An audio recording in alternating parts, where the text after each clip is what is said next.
बिस्मिल्लाहिर्रहमानिर्रहीम। अस्सलाम वालेकुम डियर स्टूडेंट्स, आप सबको मैं वेलकम करता हूँ सुपीरियर ग्रुप ऑफ कॉलेजेस के लर्निंग मैनेजमेंट सिस्टम में।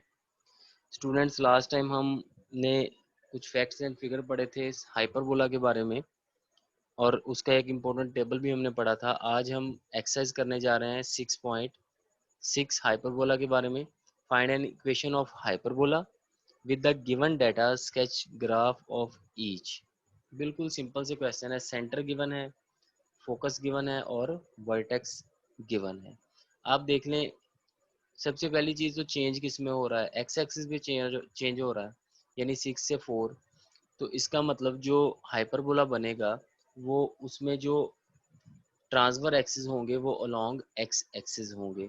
तो देखते हैं, ए की वैल्यू 4 आ गई, यहाँ पे वर्टिसेस हैं।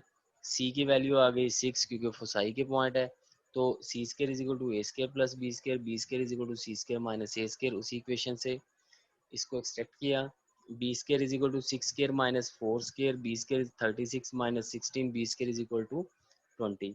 From the location of vertex and focus we can also determine that transverse axis is horizontal यानी along x axis। क्यों? क्योंकि चेंज किस में हो रहा है, सिर्फ x axis में हो रहा है।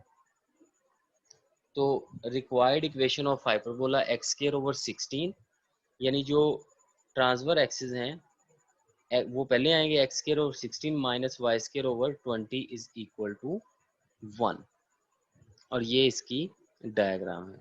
-4 से +4 0 0, 6 और -6 इसके फोसाई हैं।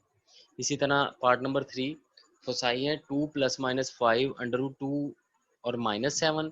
Length of transfer axis is 10। तो लेंथ ऑफ ट्रांसफर एक्सिस का मतलब 2a is equal to 10, a is equal to 5, a square 25 बन गया। और फोसाई के पॉइंट क्या है, 2 + 5 √2 + 2 -5 √2 -7 तो सी की वैल्यू क्या आ गई, ये दो पॉइंट्स है ना, असल में ये दो पॉइंट्स हैं, प्लस के साथ और एक माइनस के साथ। तो इसको एक दफ़ा प्लस में लिख देते हैं और एक दफ़ा माइनस में। तो सेंटर की वैल्यू, सेंटर असल में क्या होता है, मिड पॉइंट होता है इनका। तो इन दोनों का मिड पॉइंट लेना है। एक पहले इन दोनों को ऐड किया और दूसरे दोनों को ऐड करके 2 पे डिवाइड, तो 2 -7 ये सेंटर के पॉइंट बन गए। From the centre of side we have c is equal to 5√2। तो ये बन गया 5√2 क्या है ये। देखें, अब फिर दोबारा से देखें, फोसाई को अगर आप चेक करना तो चेंज किस में हो रहा है, एक्स एक्सिस में। वाई एक्सिस में चेंज नहीं हो रहा क्योंकि एक्स एक्सिस पहले पॉजिटिव था, बाद में क्या हो गया, नेगेटिव हो गया। तो सी की वैल्यू कितनी आ गई, 5√2। ये असल में डिस्टेंस होता है इसका और इसका। आप दोनों का डिस्टेंस चेक कर लें, फिर भी 5√2 ही आएगा। तो C square is equal to A square plus B square, B square is equal to C square minus A square. तो B square is equal to 5√2 square minus 5 square. तो B square is equal to 50 minus 25, B square is equal to 25। तो B 5 आ गया। Thus the equation of hyperbola x -2 whole square over 25 minus y plus 7 whole square over 25 is equal to 1। यहाँ पे a भी 25 है और b भी 25 है। और इसका जो ग्राफ बन जाएगा वो कुछ ये होगा।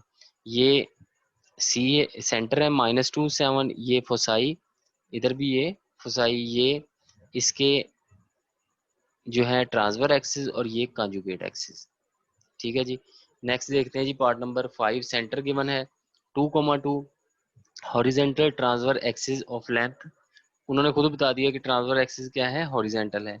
6 है और सेंट्रिसिटी गिवन है, सेंटर 2 है, सेंट्रिसिटी 2 है।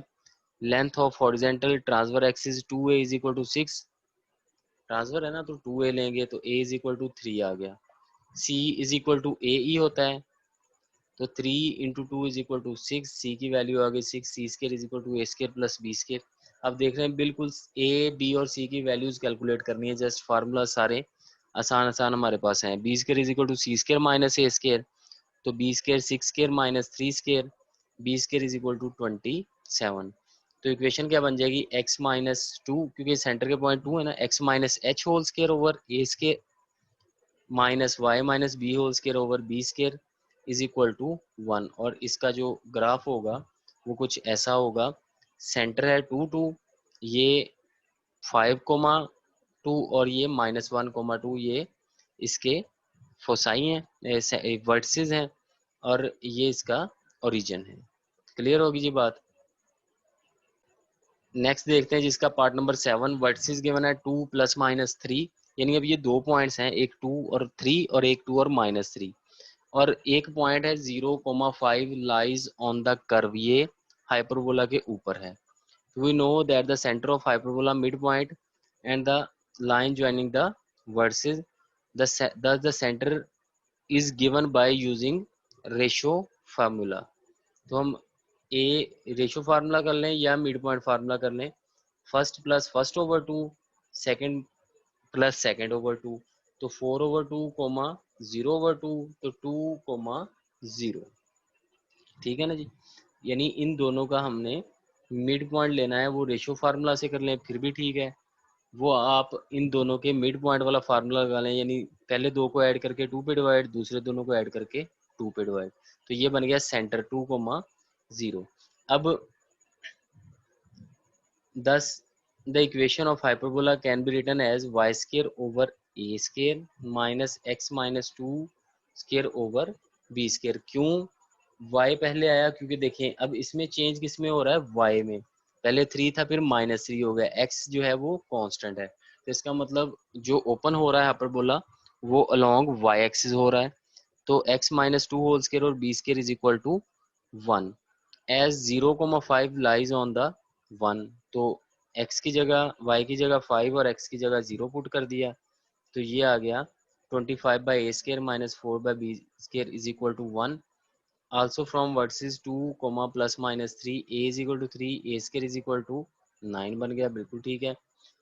ये असल में क्या है, वर्टिसेस हैं, तो वर्टिसेस a की वैल्यू है ये 3, तो ये वैल्यू इक्वेशन नंबर 2 में पुट कर देंगे। 25/9, a² की value 9, 4/b² is equal to 1, 4/b² is equal to 25/9, -1 LCM लेंगे तो 25 - 9 over 9, 4/b² is equal to 16/9, 4 16 से कैंसिल हुआ तो 1/b² is equal to 4/9, b² is equal to 9/4। a² और b² की वैल्यू इक्वेशन नंबर 1 में रिप्लेस कर देते हैं, y² over 9 minus x minus 2² over 9/4 is equal to 1। तो ये इसका ग्राफ बन गया। 2 से -3 y एक्सिस पे आ गया, ठीक है जी। ये इसका सेंटर के पॉइंट बन जाएंगे, और ये वो वाला पॉइंट है 0,5 जो इस हाइपरबोला के ऊपर लाई करेगा। क्लियर होगी जी बात। कुछ पार्ट्स मैंने इस क्वेश्चन के छोड़े हैं, वो आप लोग ट्राई कीजिएगा, इंशाल्लाह आप लोग सॉल्व कर लेंगे। अपना ख्याल रखिएगा। अल्लाह हाफिज़।